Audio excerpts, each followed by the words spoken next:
We TVK கட்சிக்காரங்களுக்கு எல்லாருக்கும் வணக்கம். இந்த வீடியோ வந்து ஈஸ்வர் சரவணனுக்கு அனுப்புகிறேன். எம்எல்ஏக்கு சோழனூர் தொகுதியில் வந்து அவர் தான் கேட்சிக்கிறாரு. ஈஸ்வர் சரவணனுக்கு அனுப்புகிறேன். ஆனால் ஈஸ்வர் சரவணன்னா என் பேர் செல்வம். என் பேர் செல்வம். இன்னொரு பேர் ஒன்றுக்கு என் பேர் டூமா செல்வம்னு ஒரு பேர் இருக்குது. டூமா செல்வம்னு. அதனால் நான் வந்து அண்ணனுக்கு ஓட்டு போட்டு எங்கள் சொந்தங்கள்லாம் வந்து ஓட்டு போட வச்சு அண்ணனுக்கு சிஎம் ஆகி கேட்கணுன்றது தான் நான் ஓட்டை போட்டேன். எல்லாம் அம்மா முதலமைச்சர் அம்மா எப்படி இருந்தாங்களோ அதேமாதிரி நாட்டை இவர் ஆளுவார் அப்படின்னு சொல்லிட்டு போட்டு அண்ணன் சிஎம் ஆகிட்டார். இன்னும் சிஎம் சீட்டில் தான் உக்காரல. உட்காந்தோடனே அறிக்கை கொடுத்துருந்தீங்க. அந்த அறிக்கையை நான் பார்த்துட்டு எல்லாரும் நான் அப்படியே பறிப்பு விட்டு என் குரூப்லேயே வந்து ஏகப்பட்ட பேர் இருக்கிறாங்க. நான் இன்னமும் எல்லாருக்கும் அனுப்பிச்சி விட்டு தான் இருக்கிறேன். அதேமாரி நான் ஒரு மன்றம் ஒரு கொடியம்மா ஒன்று வச்சுட்டு அண்ணன் ஜெயிச்ச ஒன்று ஒரு கொடியம்மன் மன்றம் வந்து வந்துட்டு மன்றத்துக்கு வந்து 21 பேர் மன்றத்துக்கு ஒரு மன்றம் 21 பேர். அந்த மன்றத்துக்கு ரெடி பண்ணிட்டு நீங்கள் ஃபார்மு நீங்கள் ஃபுல்லாக பண்ணி இது பண்ணி மன்றம் ரிஜிஸ்ட்ரேஷன் பண்ணி மன்ற நம்பர் வாங்கி கொடுத்துருக்கோம். அதுக்கப்புறம் வந்து இந்த 17 வந்து நம்ம கட்சியை எப்படி வளர்க்கணுன்றதை நான் மக்களில் ஒருத்தனான்ட்டு பேசுகிறேன். நான் கட்சிக்காரனால எதுவுமே இல்லை, மக்களில் ஒருத்தனா அந்த ஓட்டு போட்ட உரிமையில் நான் பேசுகிறேன். அதனால் அண்ணன் கோசம் என்ன சிஎம் கோசம் சிஎம் ஆகிட்டார். அவனும் சொல்ல சிஎம் ஆகிட்டார். ஆனால் ஒரு வீடியோ பார்த்து தான் இருக்கிறேன், ஒரு வீடியோ போட்டு தான் இருக்கிறேன். வந்து அவருக்கு அண்ணன் பார்க்கணும். அண்ணன் எப்படி இருந்தாலும் யார் மூலியமாக வச்சு பார்த்துருப்பார். டிவி கட்சிக்காரர் யாராவது சொல்லிட்டுருப்பாங்க. அண்ணன் கோசம் குடியே மறந்தான் வந்தேன் அவர் கோசம். என்றைக்கு அவர் ஆட்சியில் விட்டு போதும் இவங்களெல்லாம் பை வாங்கினலாம் போதும்னு சொல்லிட்டு என்றைக்கு ஆட்சி விட்டு விலகிறாரோ ராஜினாமா பண்ணுறாரோ அன்றைக்கி தான் வந்து நான் குடிப்பேன் சந்தோஷத்தில். அது வரைக்கும் குடிக்காமல் இருந்து வருஷத்துக்கு 365 நாள் இருக்குது. அந்த 365 நாள் நான் வீடியோ போட்டு தான் இருப்பேன். எல்லோரையும் மக்களை பார்க்க வச்சு தான் இருப்பேன். விஜய் எவ்வளோ எழுது பண்ணிக்கிறாரு, இளைஞர்களை வெள்ளை நீர் வாரத்தில் எங்கே அங்கே பண்ணார், இது எழுது அது எல்லாமே சேவ் பண்ணி தான் வச்சுக்கிறாங்க. நான் நீங்கள் யார் பேச்சும் கேட்காதீங்க. உங்களை வந்து நாங்கள் வேலை செஞ்சுருக்கும் போது கார்பரேஷன் வேலை செஞ்சுக்கும் போது அப்பயே நான் உங்களை பார்த்தாங்க. நீங்கள் பிரிஞ்சு போடும்போது அப்போ நான் உங்கள்கிட்ட சாப்பாடு வாங்கும்போது நீங்கள் என்ன பண்ணி எனக்கு மூஞ்சி ஒத்து பார்த்தீங்க. அப்பயே நான் உங்களை கவனித்தேன்.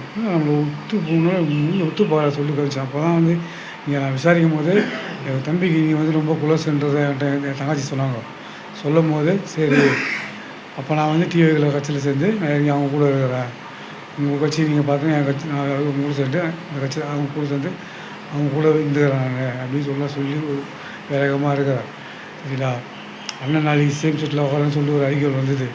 நான் உக்காண்டாருனாக்கா நான் மன்றத்தை எல்லாம் ரெடி பண்ணி வச்சுருவேன். அந்த மன்றத்தை திறந்துட்டு இது பண்ணிட்டு கரெக்டாக பண்ணுவேன். அதுக்கு முன்னாடி நான் வந்து உங்களை வந்து பார்க்கணும். நான் ஈஸியாரில் நீங்கள் எந்த டிவிகே கட்சிக்காரங்க எங்கே இருந்தாலும் இந்த வீடியோ பார்த்தாலும் நம்ம ஈஸியார் சரவணனுக்கு தகவல் கொடுக்கணும். தகவல் கொடுத்துட்டு அவரோட ஃபோன் நம்பர் எப்படின்னா நான் வாங்கிட்டு அவர் கால் பண்ணி பேசுவேன். அமைச்சர் நம்பராக வாங்கும்போது கமிஷனர் நம்பராக வாங்கும்போது டிசி நம்பராக வாங்கும்போது நம்ம அரசியல் பண்ணுற நம்பரை என்னால் வாங்க முடியாதா? கண்டிப்பாக வாங்கிடுவேன். ஒரு ஆட்சி கவுன்சிலர் ஆட்சியில் வட்டத்தலைவர் நம்பரில் நம்ம கட்சி ஓடி போங்க இந்த ஊரில் பிறக்கணும். மூலிகை நம்ம தெருவில் போட்டு இருக்கணும். அது நான் பண்ணுறேன். எல்லாம் காசு கொடுத்து தான் ஓட்டு வாங்குவோம். ஆனால் நம்ம அண்ணன் விஜய் அண்ணன் யாருக்கும் காசை கொடுக்கல. அன்பால் போட்ட ஓட்டு மக்கள் கோசம் இறங்கி வேலை செய்கிறாரு. அதேமாதிரி தான் நம்மளும் செய்கிறோம். நானாக தான் இப்படி பண்ணிக்கிறேன். இது வந்து அரசியல் கிடையாது. இது வந்து மக்கள் ஆட்சி. மக்கள் கோசம் குரல் கொடுக்கலாம். மக்கள் நல்லா இருக்கணுனாக்கா அது என்ன வேணாலும் பண்ணலாம். மக்கள் என்ன சொல்கிறாங்களோ அதை நான் செய்வேன். அவங்க எதனா ஒரு கோரிக்கை எதனா ஒருத்தவங்க வந்து என்கிட்ட எதனா இது பண்ணுறான் அப்படின்னாக்கா அதே நான் செய்வேன். இப்போ வந்து தெருவில் 9வது தெருவில் வந்து போர்டு வந்து இல்லை. அது யாரும் இதுவாக பண்ணி 9வது தெருவில் போர்டு கிடையாது. எல்லா தெருவிலும் போர்டு இருக்குது. ஏன் இருக்கிற தெருவில் வந்து 9வது தெருவில் போர்டு இல்லை. அதுக்கு நான் போய் பெட்டிஷன் கொடுத்துருவாங்க. ஆஃபீஸில் போயிட்டு இது பண்ணியும் போர்டு நாங்கள் வச்சுருவோம் போங்க அப்படின்னு சொல்லிட்டு கையெழுத்து போட்டு என்னோடய ஃபோன் நம்பர்லாம் கொடுத்துட்டு வந்துட்டேன். என்ன கோரிக்கைனாக்கா அண்ணன் நாளைக்கு சிஎம்மில் உட்காரான்னு சொல்லிட்டு நம்ம அதுதான் முக்கியம். அதை உட்காந்துட்டாருனாக்கா இன்னும் சும்மா இருக்கும். இன்னும் வந்து உட்காரல. இன்னும் சீட்டு வந்து கம்மியாகினே இருக்குது. 107 காங்கிரஸ் 5 கொடுத்தாங்க. 5 கொடுத்ததில் 112 ஆகிக்குது. அப்படி இருந்தும் 5 ஏச்சா இல்லையான்னு ஒன்றும் தெரில. ஆனால் 107 தான் நிற்கிது. 118 ஓனம் 118 எம்எல்ஏ இருக்கணும் அப்படின்னு வந்து அவங்க அரசாங்கம் சொல்லுது. 118 வந்துட்டாருனாக்கா அதுக்கப்புறம் மீண்டும் நம்ம ஆட்சி தான் இந்த இடத்துல நடக்கும். இப்போ இந்த இடத்துல இருக்கிறது ஏழை ஜனங்க யாராருனாக்கா ஏழை மக்கள் யாருனாக்கா நம்ம கண்ணகி நகர், எயில் நகர், செம்மஞ்சேரி, பெரும்பாக்கம் இந்த 4 தொகுதியில் தான் வந்து எல்லா ஊர் ஜனமும் வந்து இருக்குது. அவங்க எல்லாருமே கஷ்டப்பட்ட குடும்பம். நீங்கள் பண்ணுறது எப்படின்னாக்கா, நீங்கள் அன்றைக்கி கூட வந்து ஒயின் ஷாப்பை பற்றி பேசுனீங்க. ஒயின் ஷாப்பு மெயின்லேயே இருக்குது, ஒரு விருத்தம்பரம் ஒரு நல்ல அம்சம் மாதிரி அது நீங்கள் சொன்னதை வந்து நான் பார்த்தேன். அப்படியே வந்து நான் ஒயின் ஷாப் பற்றி பேசும்போது அதனால் அண்ணன் சிஎம் லோகண்டா பசி ஒழிக்கிறது ஒயின் ஷாப்பு தான். ரேட்டு வந்து 160 ரூபா குவாட்ரு, பிளாக்கில் வந்து 230 ரூபா. இதெல்லாம் ரொம்ப அநியாயம். இதெல்லாம் வந்து நாங்கள்லாம் சின்ன வயசில் குடிக்கும் போது ஒரு குவாட்ரு வந்து 28 ரூபா குவாட்ரு. அப்போ வந்து பிரோட்டோ ஒயின் ஷாப் வந்து அப்போ அதுலேருந்து நான் குச்சிருந்து இன்றைக்கி வந்து நான் தெளிவாக இருக்கிற காரணம் யாருனாக்கா விஜயானந்த் தான். கடவுள் மூலிமா அவர் வர வச்சு அவர் பேசின ஒரு வார்த்தை வந்து நான் கேட்டு அதை நான் தெளிவாகி பாலா போன இந்த குடியாதான் போது அழிச்சோம். அந்த குடியை உமால தூக்கி தள்ளு. கருணாநிதி நம்ம அம்மா ஜெயலலிதா சொல்லுவாங்க, கருணாநிதி குடும்பத்தை வந்து தூக்கி வெளியாகிட்டீங்க, விசிறாயிட்டீங்க அப்படின்னுவாங்க. அதேமாரி தான் நம்ம விஜய் அண்ணன் என்ன சொன்னார், திமுக ஒரு தீ சக்தி அப்படின்னாரு. அதேமாதிரி தான் நம்ம திமுக ஒரு தீ சக்தியை தான் பார்க்கணும். அதேமாரி குடியை நான் மறந்தேன். அவர் சொன்ன ஒரு வார்த்தைக்கு அந்த குடியை நான் மறந்துட்டேன். என் அம்மாவில் வந்து ஒரு வழக்கு கிடையாது. 20 வாட்டி ஜெயிலுக்கு போனேன். 5 வாட்டி குண்டாசு கொலை கேஸ் போட்டாங்க. கொலை கேஸ் தள்ளுபடி பண்ணிட்டேன். இன்னொரு கேஸ் போட்டாங்க, அதையும் தள்ளுபடி பண்ணிட்டேன். மீதி போட்டதெல்லாம் பொய் கேஸ், எதுவுமே சம்மந்தம் கொடுக்க மாட்டாங்க. நான் வக்கீல் அட்வொகேட்டை வச்சு எல்லாத்தையும் முடிச்சிடுவேன். இப்போ என் மேலே ஒரு கேஸ் இல்லை. காவல்துறையோடனா விசாரிச்சு பாருங்கள். விசாரிச்சு பார்த்துட்டு மன்றம் திறக்கிறதுக்கு என்கிட்ட இருக்கிற பசங்களை வந்து சேர்த்து இது போய் மன்றம் திறக்கிறதுக்கு நீங்கள் தான் கொஞ்சம் ஹெல்ப் பண்ணணும். அண்ணங்கிட்ட தலைவர்கிட்ட சொல்லி நீங்கள் தான் அறிக்கை பேசணும். அப்படி பேசி உங்களுக்கு தகவல் தெரியல, இந்த தகவலை பேசுகிற வீடியோ உங்களுக்கு வரலையா அப்படின்னும் போது நான் திருப்பி ஒரு வீடியோ விட்டு அண்ணனுக்கே தெரிய வச்சேன், சிஎமுக்கு. சரிங்களா, ஆட்டு கனியாரி ஜனம் நல்லா இருக்கணும், ஏழ்நரி ஜனம் நல்லா இருக்கணும், பெரும்பாக்கம் செம்மஞ்சேரி இந்த 4 ஊர் ஜனமும் பணக்காரனாக இருக்கணும். யாருக்கிட்டையும் எந்த கச்சேரிலையும் போய் கையேந்தக்கூடாது.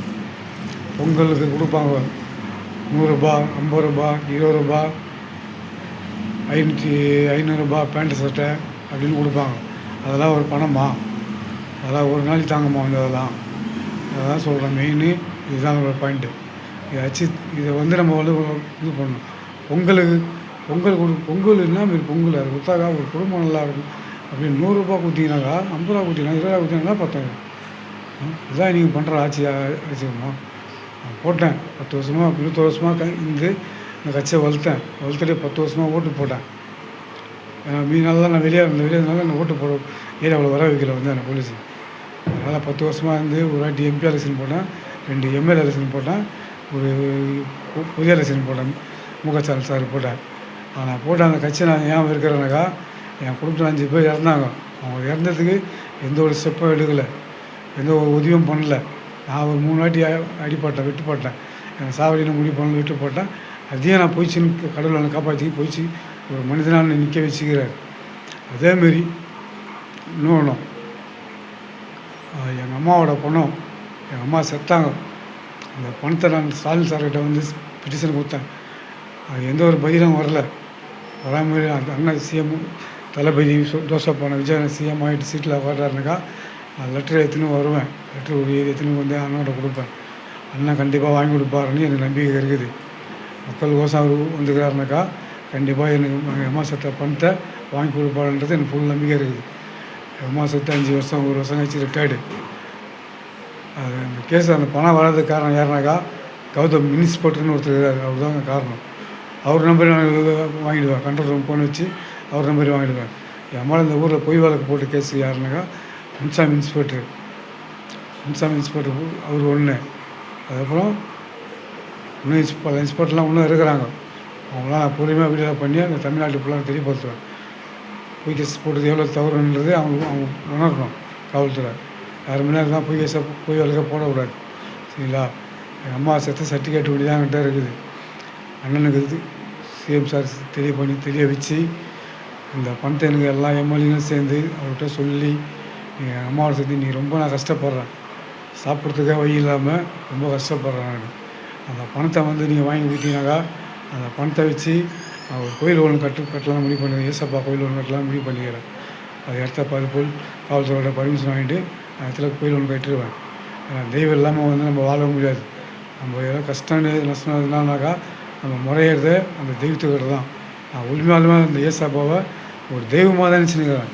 அது 3 நாள் செத்து 3 நாள் கழிச்சு உயிரோடு எழுந்து வந்தாருன்றது சர்ச்சில் அவங்க சொல்ல அவங்க பாஸ்டர்லாம் பேசும்போதெல்லாம் அதெல்லாம் வச்சு இது பண்ணும்போது அவர் உண்மையாலுமே தெய்வமாக தான் இருக்கிறாரு ஏசப்பா அப்படின்னு சொல்லிட்டு இன்னமும் அவரை கும்பிட்டு இருந்தாங்கிற அந்த மாதம் அவனை வேண்டிட்டு தான் இருக்கிறோம். ரொம்ப நன்றி.